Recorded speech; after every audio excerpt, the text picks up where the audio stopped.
Welcome to the Remembering Podcast. This is a conversation designed to help you to remember who you are. And I'm your host, OnenO. And KK. I'm Taylor.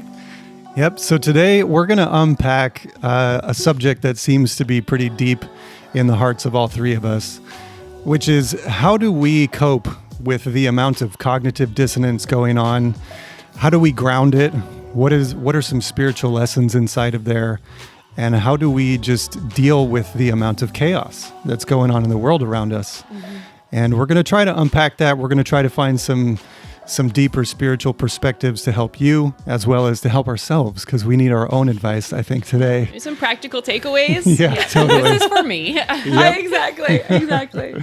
As Taylor said earlier, the pandemic exhaustion that we're all feeling. Yeah, great. That was great term. such a great way to explain how I feel every single day. Yeah.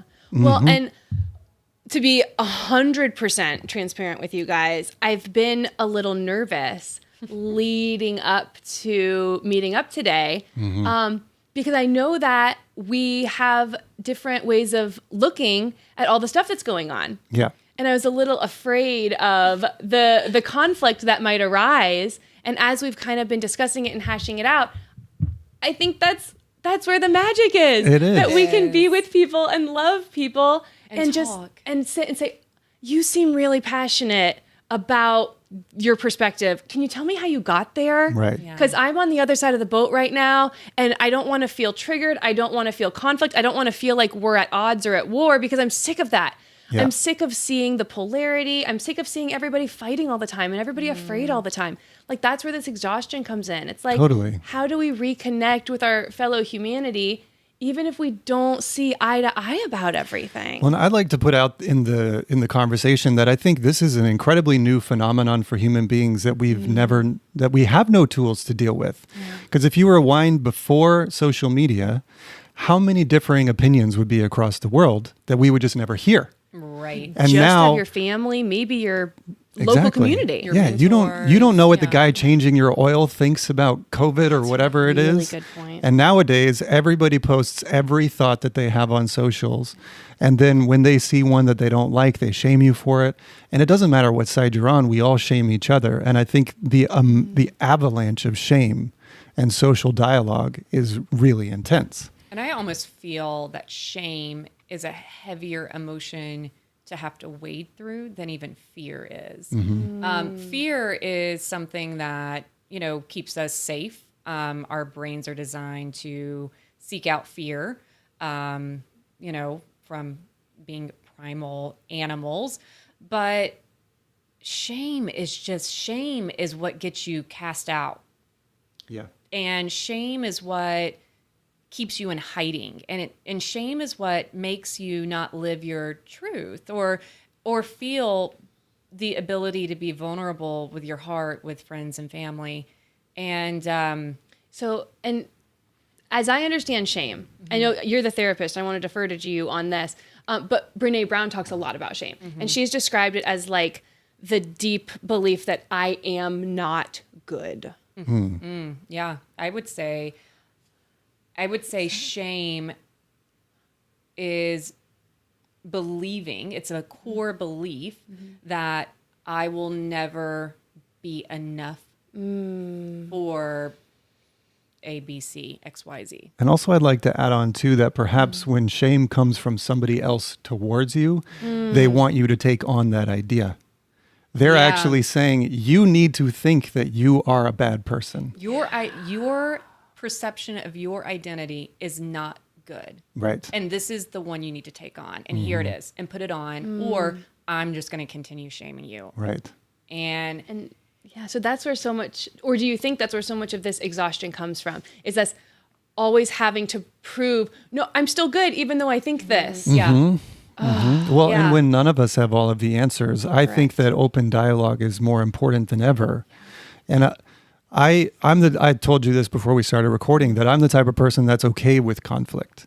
It's not like I enjoy it. I don't have like a neurotic, weird part of me like that. Tell us Self-deprecating. about that. Yeah. I don't like like drama, it. do you? Yeah. But I see. I'm the type of mentality where I'm like, let's talk it out. Like, you present where you are, I'll present where I am, because I think the synthesis of those perspectives are going to reveal something that neither one of us hold individually. And so this idea that if I post something online and you disagree with it, it's an all or nothing conversation. Either I'm all in with you, or I want to shut you down. I want to cancel you and get you kicked off of the internet. I used to think you were a good person, but now that you posted that, you know, I'm not so sure. It's just like you draw a line in the sand. Oh man, it's so intense. Watching, I guess it was a podcast or listening to a podcast online, and I think it was Brett Weinstein. I might be saying, yes, thank you. Or Eric, I'm not sure which of the brothers it was, but he was basically explaining how back in the day, philosophers used to get together and they would bring really heavy subjects to the playing field, and they would talk about them, and they would allow disagreements. And that's how these really big ideas, these philosophical ideas, were kind of kicked around amongst people who were respected within the community. You know, like, you don't want, I mean, they had to have a certain amount of intellect to get invited into this group. But then once they were in this group, it's like there was all types of opinions and ideas. And this was the main agenda for getting together, is to not agree. Totally. And America is actually built on that same principle. The principle of freedom of speech actually gives birth to the idea of debate. Yeah. And the idea of debate, as we currently think of debate, it's like two people arguing, because that's what we see on mainstream news all the time. But that's in high school. You're on the debate team. Yeah, but that's win. Yeah. See, to me, the deeper thing that I see inside of debate is that it's to benefit the audience. Because you put person A on this side, person B on that side, they go back and forth, and who benefits is the audience. It's not designed to convince the other person to join your side. Right. It's meant to just get more ideas on the table. It's a big difference. Huge difference. That in grad school, I had to debate a fellow classmate of mine, and he basically said, you're going to debate free will, and you're going to debate determinism. Right. I was like, which one am I going to get? I'm like running for the hills just as you mentioned that. And so and I'll just be open about it. I believe in free will. I believe that's just what I do, but I got determinism. Oh gosh. But that's actually really helpful. It is, yeah. And it was really hard for me to debate against her, because everything she was saying I believed in, but I was like, no, I have taken on this position, and my grade and the amount, I really felt good in my position and debating against her. And I was like, I could see why people think this way. Like, oh, wow. Right, yeah. Able to imagine yourself in someone else's shoes. That's no, but I was like, I pulled out some golden arguments. Like, I was just like, no, myself. this and this and this. And she was just feeding, and yeah. Well, and that is, I think, what makes a sharp brain and like leads to wisdom is the idea of being able to fully articulate the opposition's perspective. Yes. If you want to even use the word opposition, but just the other person's perspective. If you can't actually articulate it and understand their perspective fully to the point where you could make the argument, I don't think you've like fully comprehended even your side of it. You might have like holes in your argument at that point because you haven't thought about the critical thinking that would go against it. So I once asked my cousin, who is an educator, he's a teacher, and he has done a lot of work studying learning styles and different ways that people absorb information. And I confronted him one time when I was in college. I was like, why do you argue with me all the time? I just want to have a conversation with you, and all you do is argue, and it makes me feel like you're not supporting me. And he's like, whoa, what?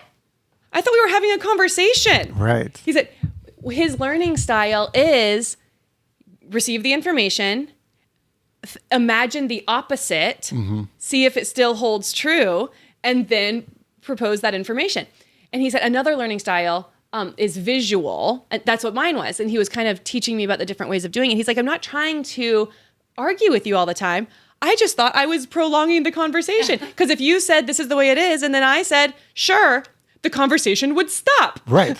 Exactly. So this same cousin grew up Messianic Jewish. Oh, wow. And so I've learned over the years more ancient Jewish traditions from this side of my family. And one of the things that the rabbis would do is they would all get together in the temple and they would have what they called midrash. And midrash translates to wrestling with scripture. Love it. Ooh, I love that. And it's the idea that you would come in, you would have a topic scripture. I believe this is how it was explained to me. And they would say, I think it means this. And someone would say, of course it doesn't mean that. Look at this word that was used here. It means this. Or look at this number that was used. It's pointing to this other passage that was earlier on. And the whole idea was wrestling with it to get different ideas out there, not for one rabbi to prove that they were correct, but to say, oh, I hadn't really thought about it that way. Yeah, like here's a perspective I think that it takes a secure person though to be able to say, wow, I never thought about that perspective. And I'm actually going to marry that perspective in with my current perspective. Or I'm open to amending my current thought pattern. Right. And that in our society today is not honored. It's kind of like, this is how I feel and I know all. And I'm going to continue to gain more information that is going to, this is my bias, and I'm going to just create a deeper and deeper foundation on this one perspective. Yeah, and a lot of people get married, I think, to their emotion. And so they're not super open to fact or changing a certain perspective. They kind of double down on, well, this is how I feel. And there's nothing wrong with that, but also I think a wise mind is one that keeps open his and her perspective to take in new information that may have previously contradicted whatever it was that you thought.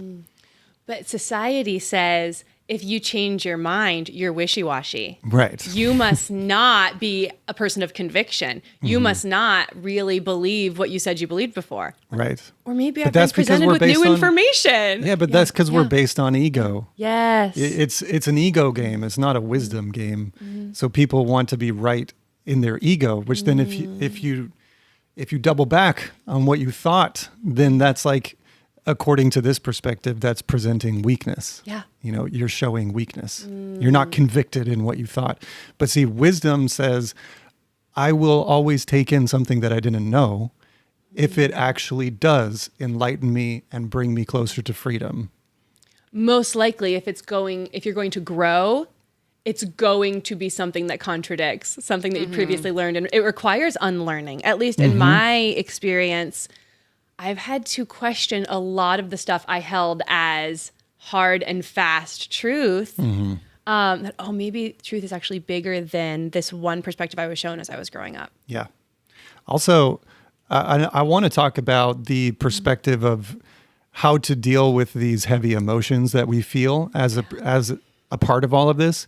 But Kristen, you were kind of just teetering on the edge of integral theory. Yeah, and I would love for you to maybe share that. Well, there's a quote that I really, really like, and there's a lot of controversy around. Did Aristotle say that? No, he did not. But There's probably still wisdom in it. there is so much wisdom in this, and he says, it is the mark of an educated mind to entertain a thought without accepting it. Love it.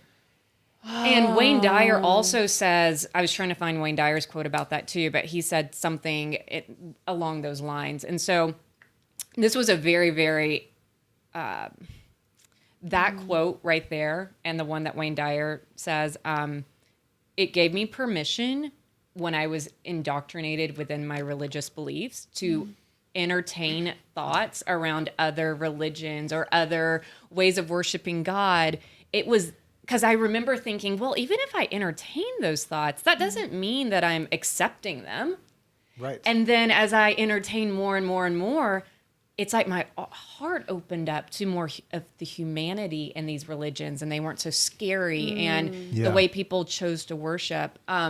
But I think also what we're talking about in this pandemic exhaustion, I think that we as a society are like, no, you can't educate yourself or try to look at another viewpoint because you're accepting that. And it's like, no, but I'm not accepting it. I'm just Entertaining curious. it. Yes. And I think curiosity is like well, curiosity hasn't killed this cat yet. And I've gone down a lot of rabbit holes. Also, Krishnamurti basically echoes the same quote of saying that it's the mark of a wise mind to be able to hold two opposing ideas without accepting either. Yes. So that you can actually bring in as much information as possible without it landing in your ego, so that you can see how they synthesize. And I think that takes us back to integral theory. So how do you see, because you're more well-versed in integral theory than I am, and maybe it's 101. I don't know where you're at with it, but how would you view this idea of taking in multiple things, multiple perspectives? Well, I mean, I can only speak from like my perspective and like how I operate, but for me, it would make me feel like I was placing my integrity on the line of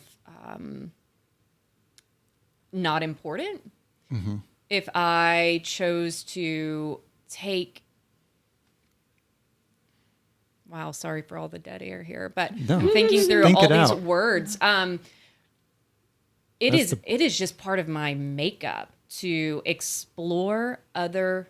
Okay, here we go. You found it? Here it is. All right, let it out. Yeah. When I was younger, I remember feeling like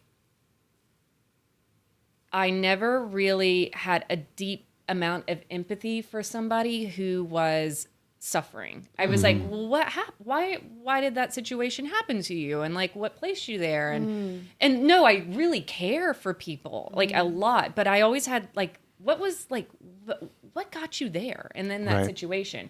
So, last year I was watching a Dave Chappelle special on Netflix. Yeah. Love him. And he said, and I've never felt something so true in my spirit. He said, I'm what they call a victim blamer. And I was like, oh, I felt it in my heart. And I was like, that I think might be something I never put a label to, but not that victims should not,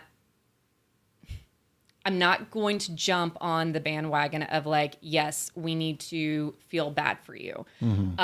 But yes, like situations, environments, there's a lot of things that happen to a lot of people that are out of their control. And yes, I want to care and honor that and help them through that trauma.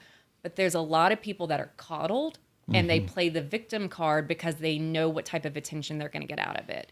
And so, and I think also society kind of, we have outlets to get immediate attention now. So we create drama or we create scenarios that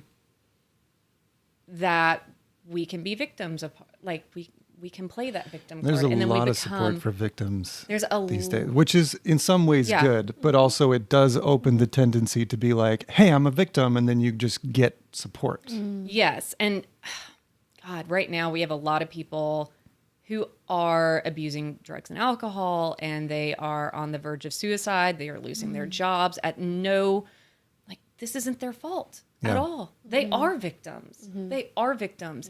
But as why have we placed our brothers and sisters into being victims? Like, what is going on? And so for me right now, I'm looking at this entire narrative. What is happening? I'm going to take an outsider's viewpoint because there are too many victims that, at no fault of their own, are in positions they never ever thought they would be in.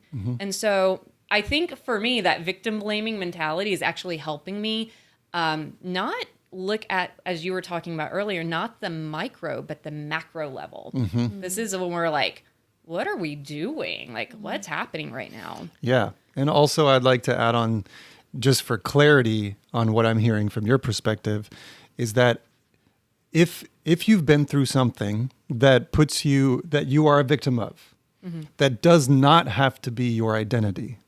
Your identity can be the victor of the thing that you were previously victimized by. You can always choose how you respond even to the most atrocious things that happen in your life. And I find it interesting that we actually get inspired by those people. Well, Viktor that's Frankl interesting. always comes to mind. Yeah. Yeah. Yeah. That He guy's just incredible. Man's like- search for meaning. Yeah, he, I mean, if you've not read Man's Search for Meaning by Viktor Frankl, I mean, it's a must because it really does reframe when something bad happens to you.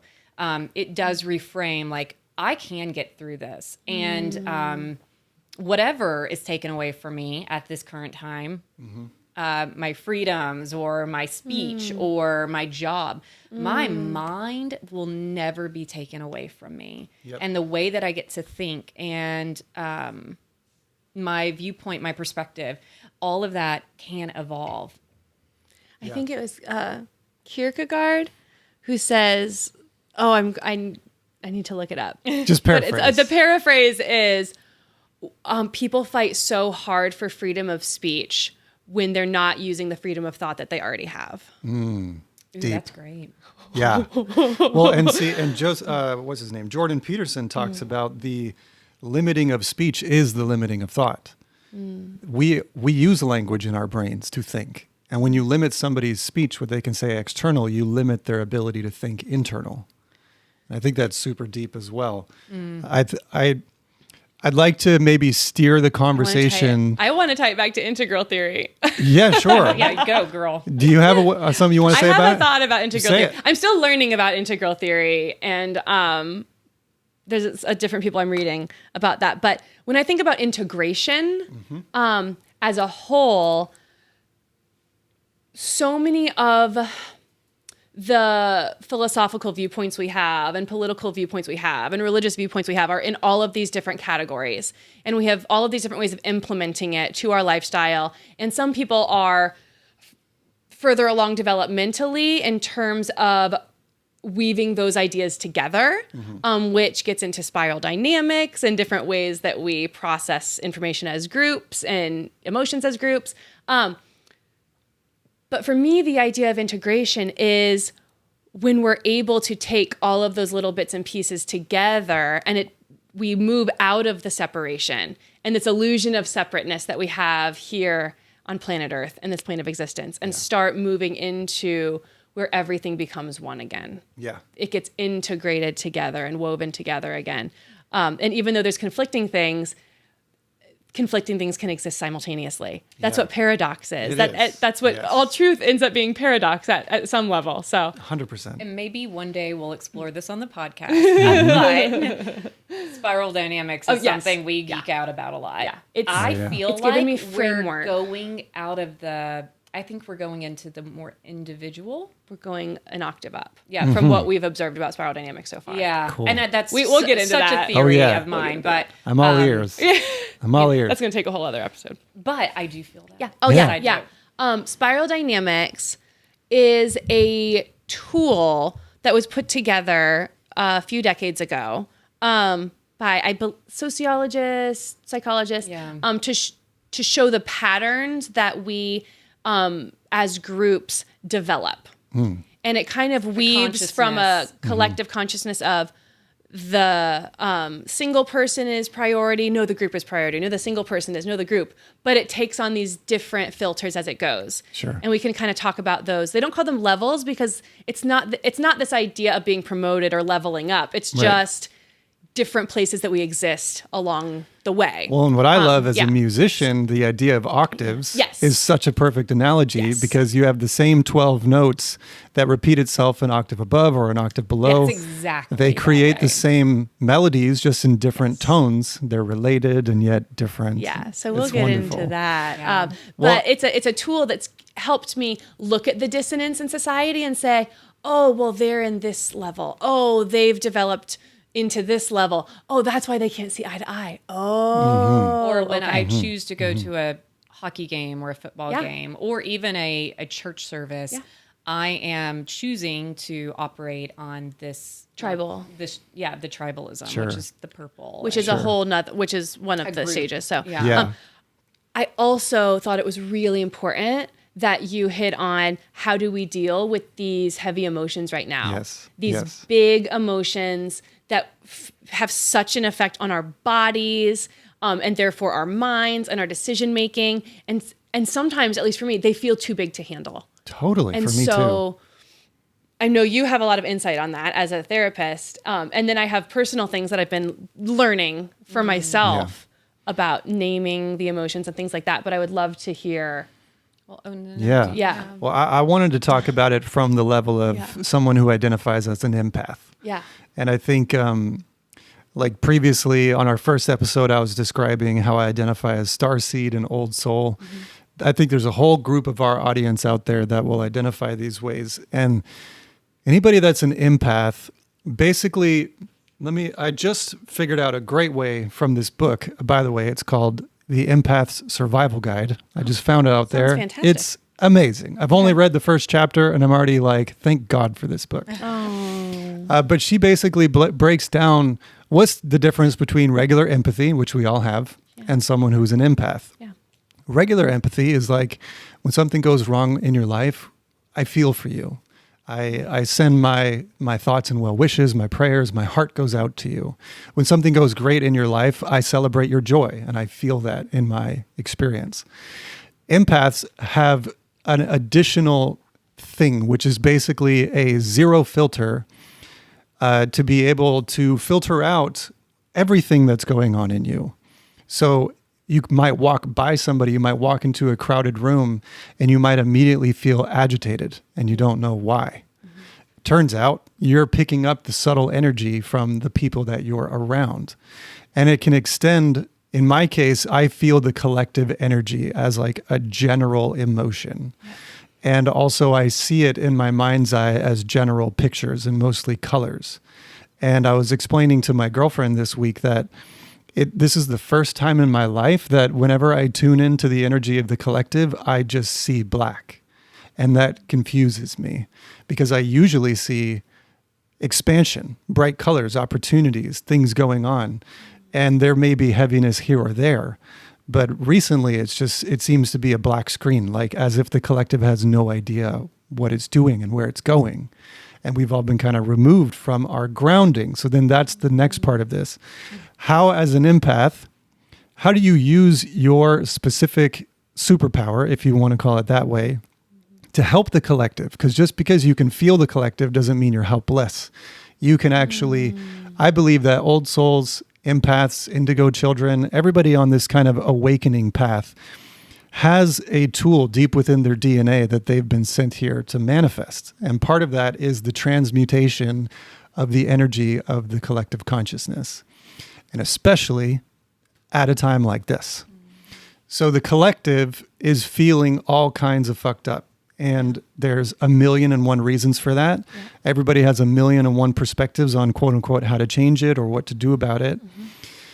But I want to offer that in meditation, as an empath or someone that feels this stuff super deeply, the number one thing I've learned for myself is that it's not my responsibility to fix the thing that I'm feeling.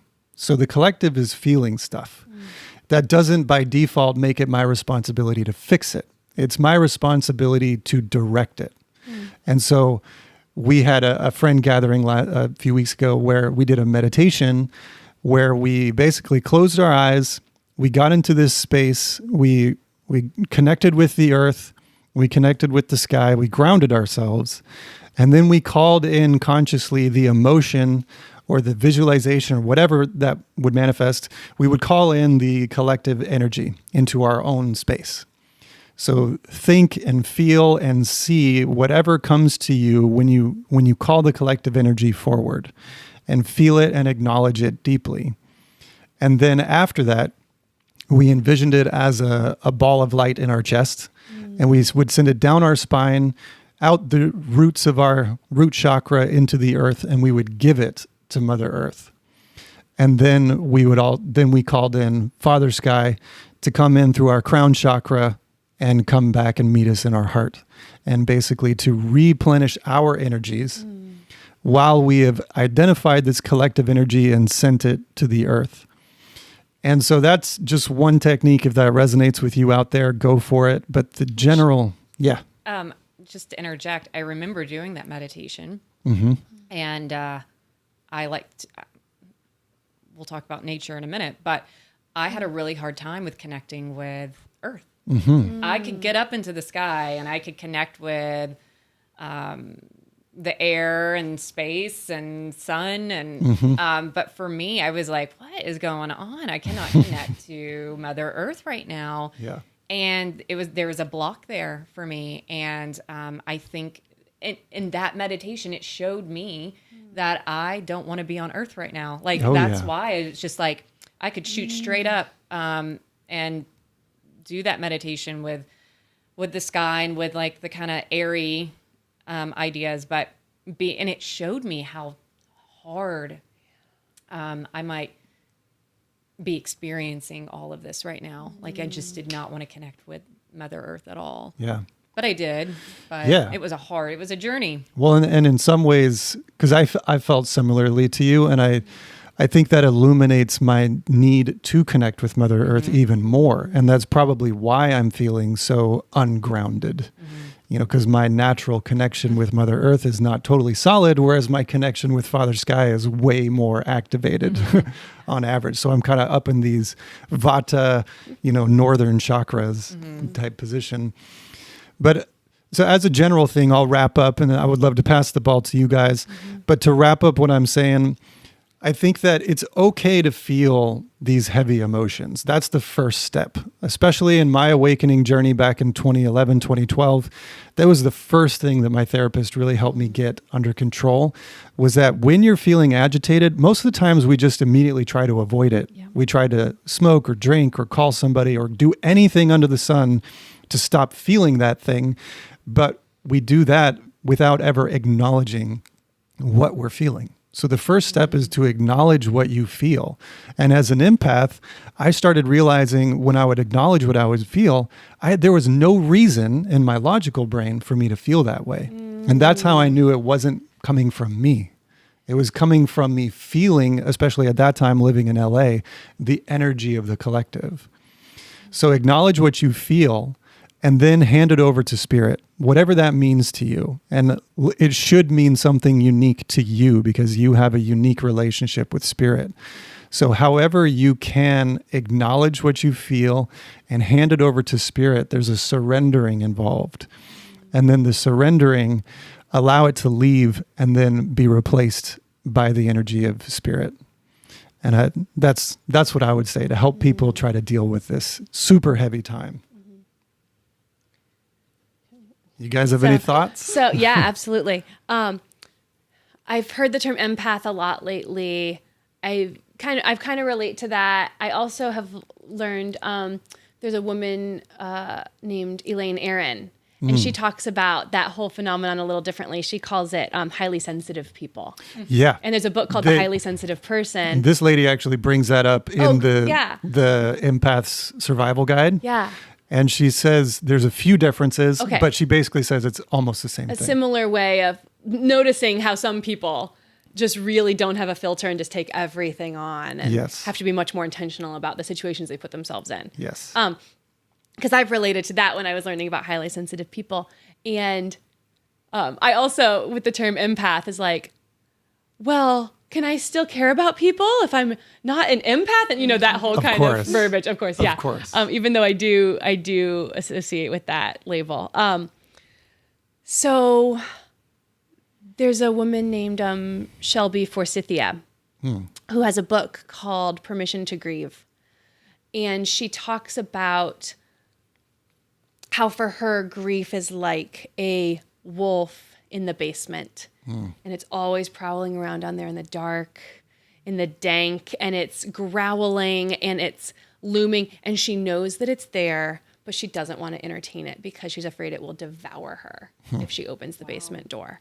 And that visual has been really helpful for me with all of the hard emotions that I instinctively repress. That's something that another tool that Enneagram has helped me learn is that I tend to avoid pain and discomfort. And as I've been learning about trying to not repress hard, uncomfortable emotions, this is the state that we find the world in. And it is an inconvenient time to be trying to feel all of the hard emotions that I've been so good at repressing my whole life. So That's funny too. so as I'm engaging in conversations with people, I'm a hairstylist in the salon all day talking to all different kinds of people from all different walks of life.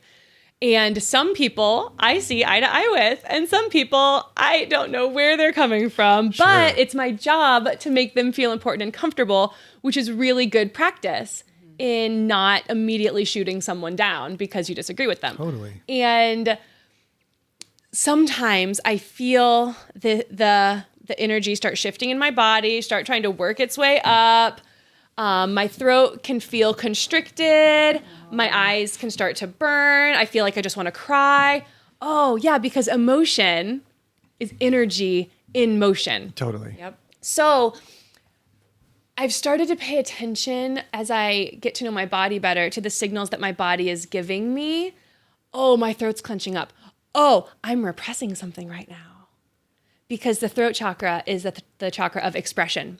So if I feel it closing up and locking up, I must not be expressing something. And I thought originally, as I started to get into this, well, I better release my emotions and not repress them, that meant I had to go into the basement and yell into a pillow, or I had to go do a bunch of jumping jacks outside and get the emotion out, or the energy out of my system. And I'm now starting to discover that if I just sit down with a trusted friend, or even my journal, I can just try to put words to what the unfamiliar, overwhelming energy is. Yes. Yes. Oh, I feel my throat clenching up. Oh, you know what? I think there's some fear here. Mm-hmm. Oh, I think there's some confusion and some frustration that I feel confusion because I want to understand things. You know what? I feel some grief because there's a loss here of the finances that I lost in the spring. And even though I feel okay and my needs are met, it's still okay if I mourn that and acknowledge that, because that, threw our family for a loop. And, the different things that come up, naming it, I feel the release on my throat. I feel the energy escape. And by acknowledging it, yeah, there might be some tears. Yeah, there might be some frustration. I've become aware, I think there's some anger about this that I did not know that I had. Mm-hmm. So naming it, and especially in journaling for me, once I say, I feel angry about blank, I'm able to start unpacking where that might have come from. Oh. Do you feel a release in the moment that you actually name it? An immediate release. Mm-hmm. And then once I acknowledge it, I can start to engage with it. Mm-hmm. Anger, how long have you been here? Oh, wow. Where did this come from? Because if I can dialogue with the feeling and start to understand how long I've been holding on to it, maybe it was an early childhood trauma, maybe it was a conversation I had with someone last week, then I can actually release it. And that opens up the space for more of that healing energy to come in, more of that love to come in, more of that forgiveness to come in. And what I find when it comes to grounding, which to me means to stop the spinny feeling I feel most of the time, the lost, falling, anxious feeling. Oh, grounding. Oh, I feel like all of the static all of a sudden got turned down. Yeah. I feel the peace blanket settling over me. That comes in when I intentionally set aside time to engage with the hard emotions. Mm-hmm. Because if I keep filling my schedule with clients and work, or with movies, or with phone calls with friends, those things are not bad in and of themselves. But when I use them as a tool to distract myself from the hard emotions, the emotions just keep getting further and further repressed. Totally. And they don't want to stay there either. They want to be released as well. So those are things that I've been learning recently. You're giving me several thoughts over here. I don't want to cut you off or anything, but I'm like chomping at the bit. I said enough words, and I'm like ready to exhale. Yeah. Two things came up. The first one, just at the end, you're talking about grounding. A huge verbal thing that translates into an idea and a feeling for me is lay on the ground and feel your back on the earth and imagine that the gravity you feel is the earth hugging you. Oh, I like that. When my yoga teacher You are says held. that, You are yeah, held. when we are in Shavasana laying on our backs and he just says the simple words of, imagine that the gravity you feel is the earth's embrace of you, holding you, and feel the vastness of the earth behind you. It's not letting you fly off into outer space. No, you are here, so you are here, held you are safe. and protected, you know? I think that's okay. Yeah, you feel it? You feel You it? want to feel really grounded? do. Get as close as you can to the actual ground. Yes, Yeah. lay down. Literally. I like that idea of like, I'm not gonna let you fly off into space. Like Yeah. this is your home. Yep. This is home right here. Yeah, and Earth is this powerful, huge consciousness. Yeah. Yes. Massive, massive consciousness. And we are an extension of Earth, you know. So the other thing that you made me think right at the beginning of what you were talking about was this feeling of, I don't know how to word it, but just not feeling comfortable around somebody that may feel or think things that you don't think or feel. The question that you brought to my mind was, do you have to agree with somebody in order to love them? And that was a huge thing that came up for me back in like 2014. It's a little too personal of a story for me to share here, so I'll just say there was somebody in my life that I was incredibly close with that made it nearly impossible to love them, but I had to. They're very deep in my life. And one day this question smacked me in the face. Do you have to agree with them in order to love them? And when I run that question through my filter of spirituality and always asking, you know, what would Jesus do, or what would Buddha do? What would Yogananda do? What would Gandhi do? Those people, they don't say, hey, tell me your life story. Let me make sure that I agree with you first before I give you this thing called unconditional love. And if unconditional love is the most transformational thing that we have access to as humans, we should immediately ask this question of ourselves, especially in times like this. Do I have to agree with you in order to love you? And if you can see that the answer is no, you don't have to agree in order to love somebody, then I think that question, at least in my energy, I feel it putting my heart first again. Yeah. And now it's no longer about politics. It's no longer about us being right, because that's brain, that's ego, being correct. Yeah. Of course, we all want to be right. We want to be correct. But if we're trying to actually create a better planet for each other, we should lead with the heart. And the heart doesn't give two shits about whether or not you agree with it or not. No. It's unconditional. So the real definition of unconditional love should be, I don't even know if I agree with you or not. I'm just going to love you. And we're going to create something better because of that.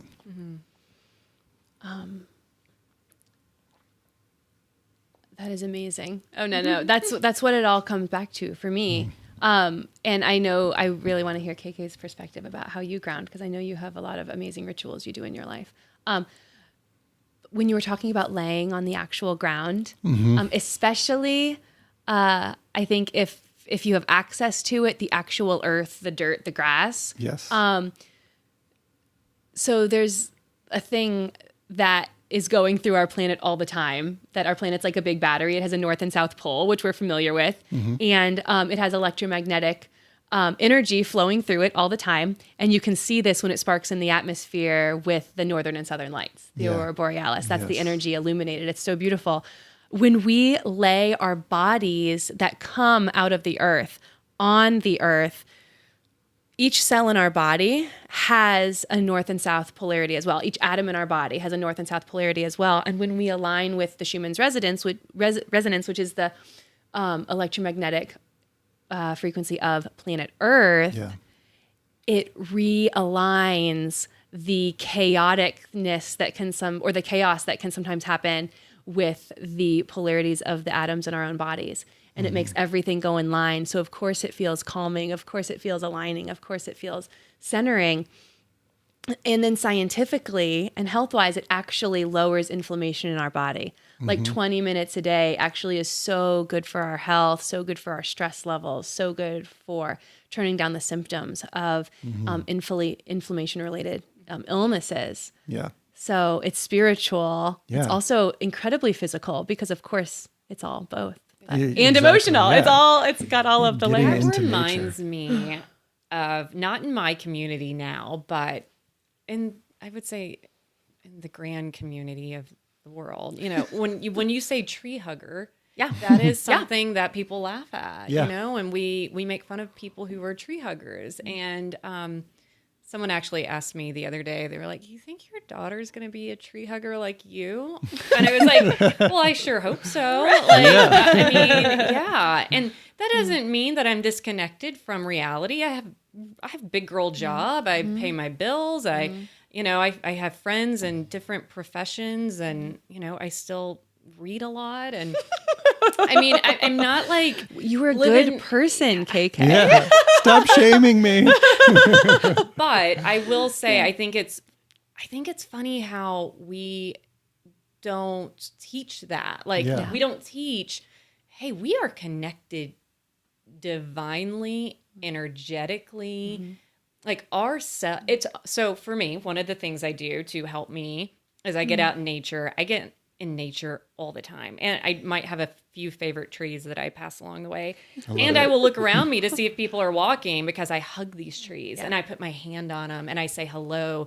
And I actually have trees that I've named. And when I pass them, I say hello. What's the name? What did you just stop yourself from saying? Well, What do you okay. call If you want to share, you don't have to share, but I'm really curious what you name. It just these makes trees. me sound weird, but I guess I really You're don't already care. just said that you hugged it. You might as well You're share in the weird name. company, by the There's- way. I know. I have relationships with all of the trees in my yard, by the way. Yeah. One of them feels like a grandfather that's like watching over our family. Like when you hug them, you can feel like a Yeah. consciousness in there. Of course. For Also, the trees sure. talk to each other through their roots and their pheromones. Yes. Like there's a whole thing going on with trees. Yep. I have this connection with these two trees at Percy Warner Park, which is this park here in Nashville, and it's in this one trail, and they're connected. And because if I pass one, if I'm just being absent-minded, and then I pass the other one, it's almost like I literally get this energetic pullback, and I was like, wow. whoa, I didn't say hello to you two. And one's a male and one's a female, and they're not right next to each other, but they are on opposite ends of the path.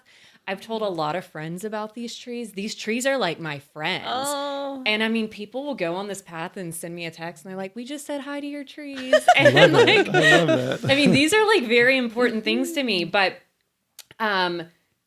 just being in nature and that.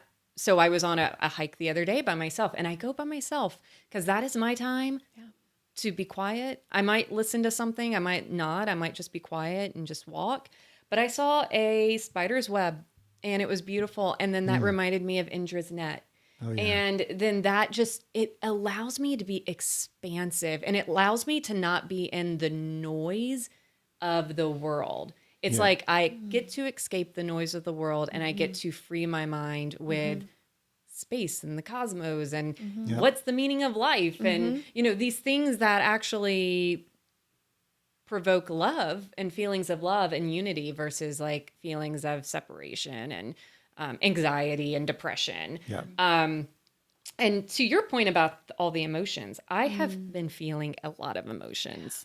Like I might have had a breakdown the other day because I haven't been anywhere all year. And like my daughter's starting her senior year of high school, and she, her prom, and like is none, and then like no school trips. And it's just, not lot. just her, like seeing her not being able to do things like that I would want her to be able to do, but like just selfishly me, like getting to play and go do things. And that guest house poem by Rumi, it always comes in where I'm feeling this deep heaviness. I'm like, ooh, what is that emotion?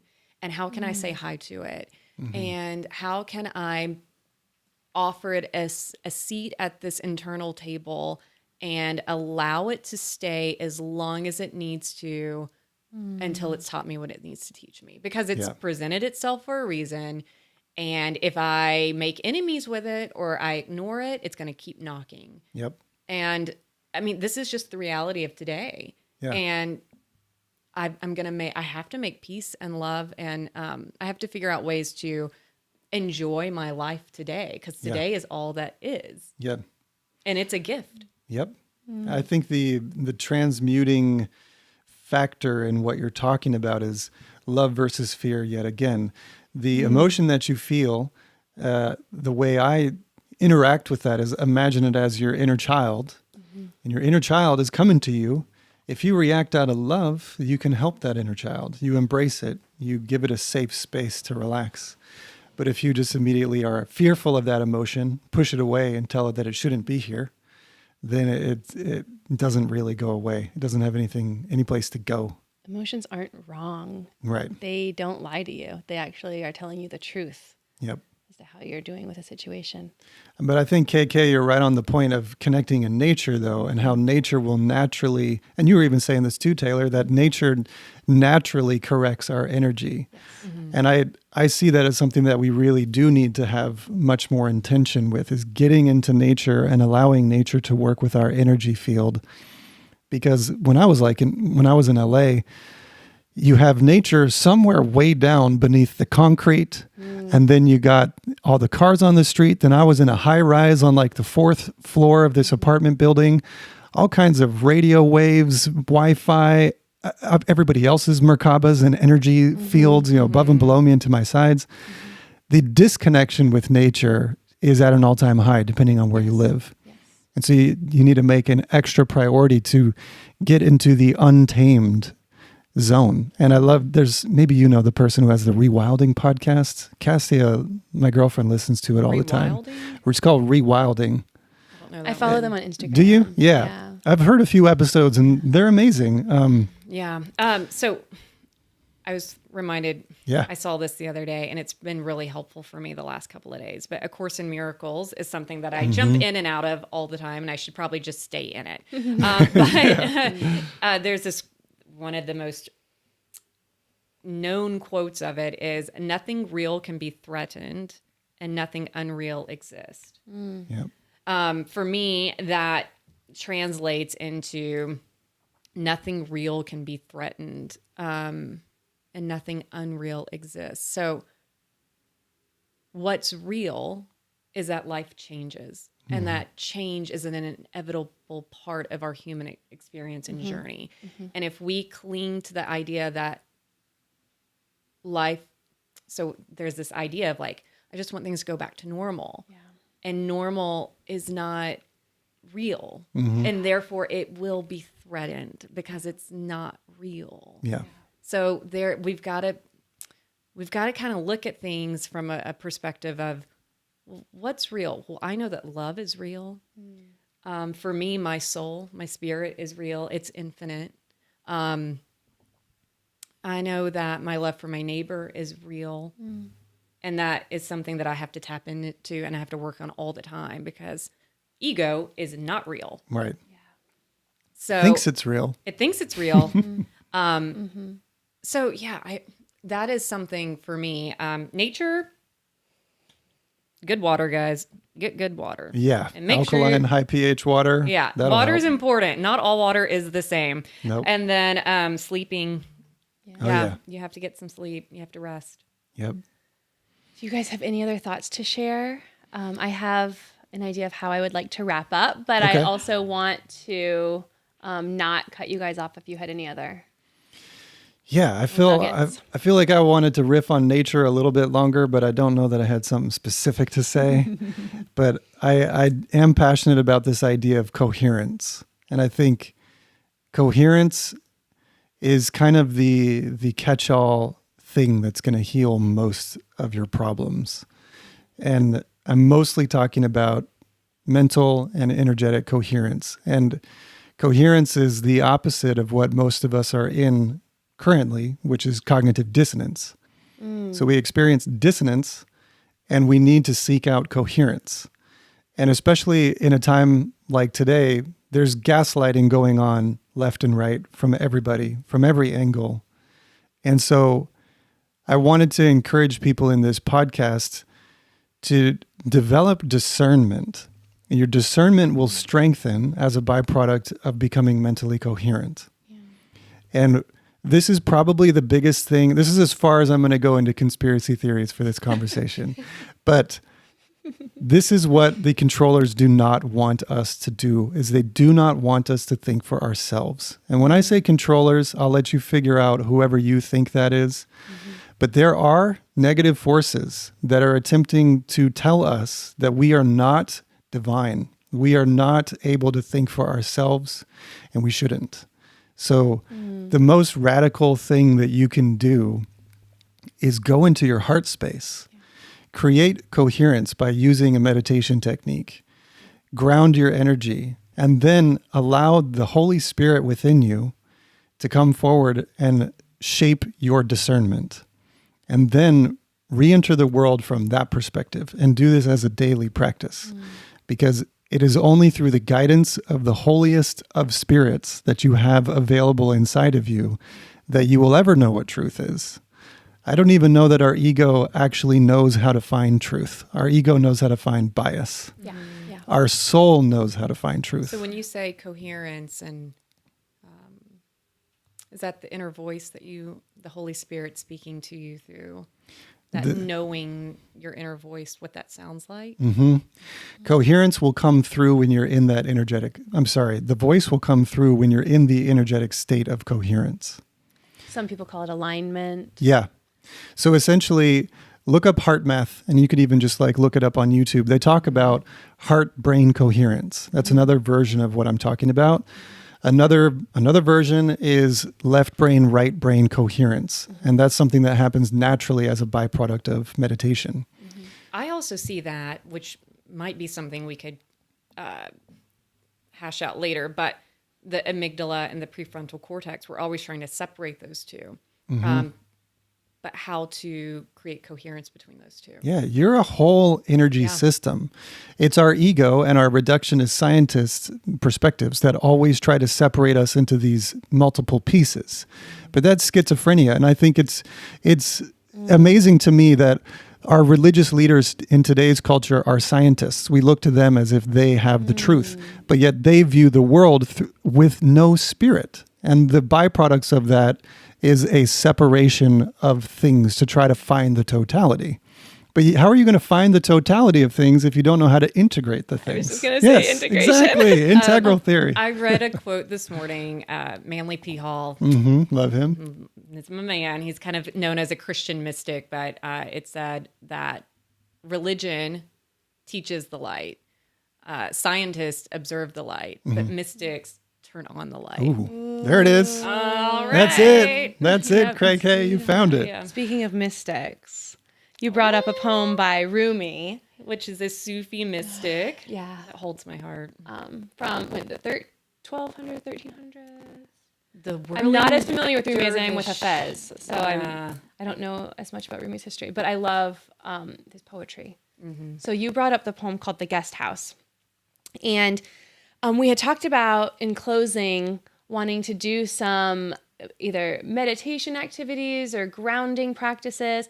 And so I think today, speaking of heavy emotions, emotional exhaustion, pandemic exhaustion, this poem was actually very, very helpful for observing those things coming in and out and relaxing and releasing and letting it go. So would you guys mind if I led us in a practice? Okay. Do it.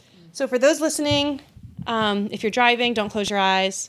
If you are in a place where you can sit comfortably on the floor or lay down or sit in a chair, go ahead and close your eyes. Take a deep breath. And then we'll do another in through your nose. Thinking about your feet or your back on the ground. Feeling the gravity and the stillness, how you're not being launched off into outer space. You are here and you are safe. One more deep breath in through your nose. Slowly out through your mouth. This being human is a guest house. Every morning, a new arrival, a joy, a depression, a meanness, some momentary awareness comes as an unexpected visitor. Welcome and entertain them all, even if they are a crowd of sorrows who violently sweep your house empty of its furniture. Still treat each guest honorably. He may be clearing you out for some new delight. The dark thought, the shame, the malice, meet them at the door laughing and invite them in. Be grateful for whatever comes, because each has been sent as a guide from beyond.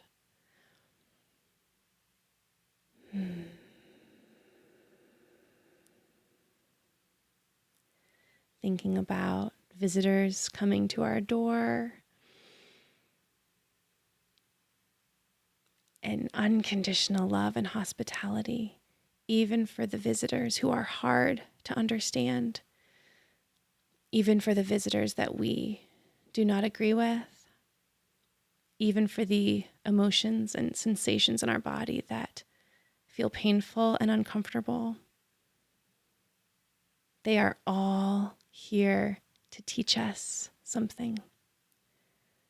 They are all here to open up more space inside of ourselves for more life to flow in. Thank you to Rumi for this reminder. I also want to thank KK and OnenO for showing up so bravely and courageously and vulnerably with your hearts as we had this conversation today. And thank you for listening.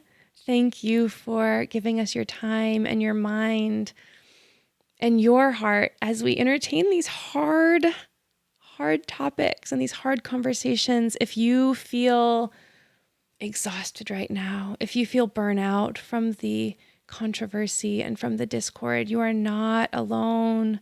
We are all in this space together. We are all in humanity trying to figure out how to coexist with so many unknowns. And that's what humanity does. We've done it over and over and over again, and we will do it again if we can come back to our heart center and learn to see each other as the divine, beautiful beings that each person is, and have patience and have empathy and compassion each day as we move forward. Thanks, you guys. We will see you in a couple weeks. Yeah. Thank you, Taylor. Thank you. I love that. So good. So good. I think let's just do the official send off and say that, we're up on every place podcasting. We're out there, Spotify, iTunes, all of it. We got an Instagram, which is the Remembering Podcast.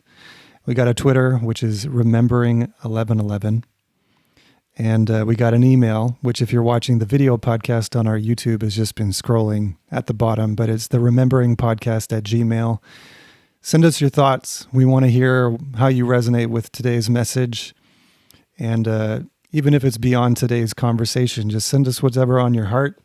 We'd love to interact with you and talk to you. So this is a conversation that doesn't take place just between the three of us. It takes place with you too. So let us know what's on your heart and your mind, and maybe it'll be a topic that we all break down. Yeah. But with that being said, thanks for listening, and we'll see you in about 2 weeks. Have a good day, everybody.